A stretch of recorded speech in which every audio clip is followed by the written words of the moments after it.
main contribution of our works is to show that modern humans did not appear in a sort of Adamic way, quickly, immediately displaying all the features of extant humans.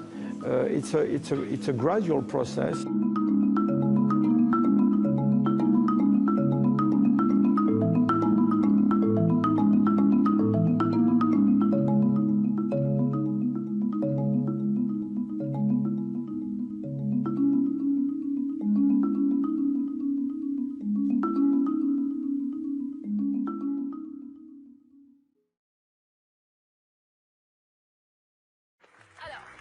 Vous avez probablement entendu parler de la toute récente découverte exceptionnelle. Je ne parle pas du coup de foot de Nicolas Domenac pour le dernier clip de Miley Cyrus, non.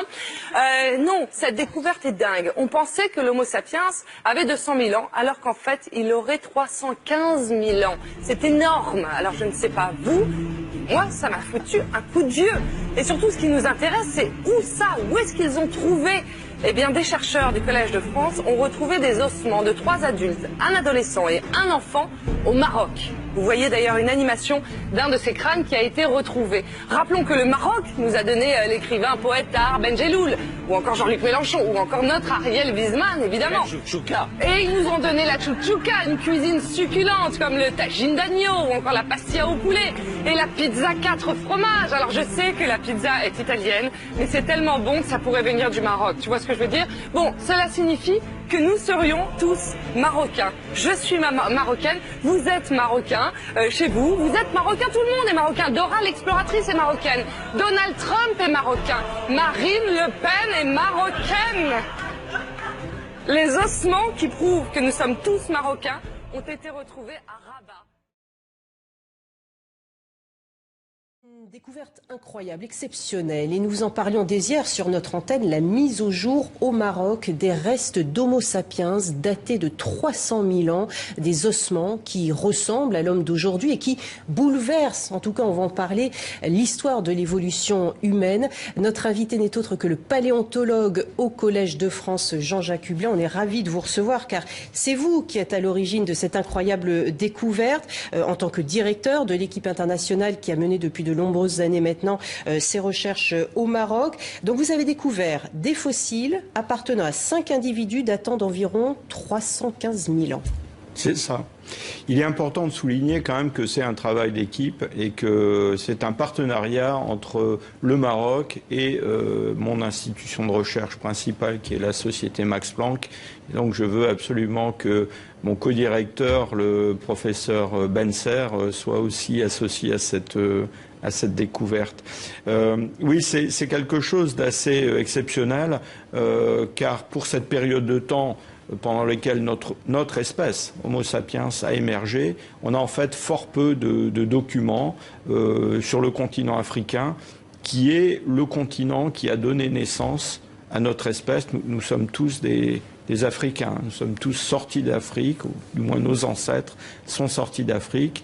Et donc avec ces fossiles, on a, si je peux dire, attrapé, empoigné la racine de cette espèce. Alors nous venons tous d'Afrique, on le sait, on le savait, venant d'Éthiopie, on a beaucoup parlé de Lucie, de Toumaï, on apprend ça à l'école primaire. Ça veut dire quoi? Ça veut dire aujourd'hui que vos trouvailles, le fruit de votre travail révolutionne toute l'histoire de l'humanité? Alors, Lucie, Toumaï, là sont les origines très lointaines de l'humanité, 3 millions d'années, 7 millions d'années, avec nos fossiles marocains. Ce que nous analysons, c'est l'histoire récente de notre espèce, c'est-à-dire l'apparition de l'Homo sapiens. Dans le passé, il y a eu de nombreuses espèces dominines, et cet Homo sapiens, il a évolué d'abord en Afrique avant de sortir d'Afrique. On a longtemps cru qu'il était apparu en Afrique subsaharienne, dans une région relativement réduite, il y a environ 200 000 ans.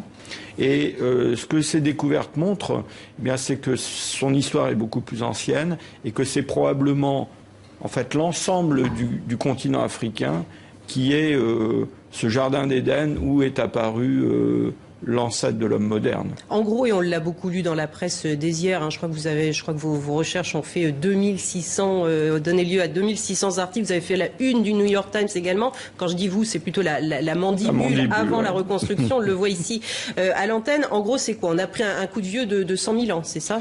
Alors, on a pris un coup de vieux de 100 000 ans.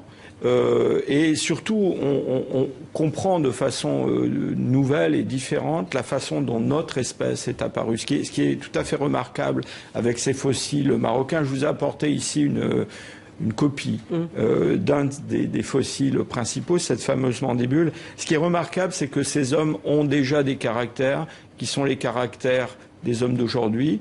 Ils ont un visage, une denture. Mais là, c'est une reconstitution. Vous l'avez trouvé dans un état similaire? Alors, c'est une impression 3D qui a été faite à partir d'un modèle synthétisé sur ordinateur où on a complété des parties manquantes et puis aussi reconstitué des parties brisées.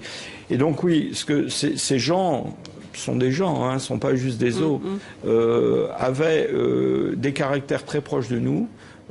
Sont des visages qu'on pourrait croiser aujourd'hui. En même temps, on comprend grâce à ces fossiles que la grande histoire de l'évolution de notre espèce, c'est l'évolution du cerveau. C'est-à-dire qu'ils ont un cerveau, une cavité endocrânienne qui est quand même assez différente de la mienne, de la vôtre. Et donc, au cours des 300 000 ans qui se sont écoulés depuis l'époque où vivaient ces hommes, eh bien, on a une accumulation de mutations qui ont modifié notre cerveau et accru son efficacité. Merci Jean-Jacques Hublin, c'est passionnant, on pourrait vous écouter des heures, malheureusement on est pris par le temps comme l'impose.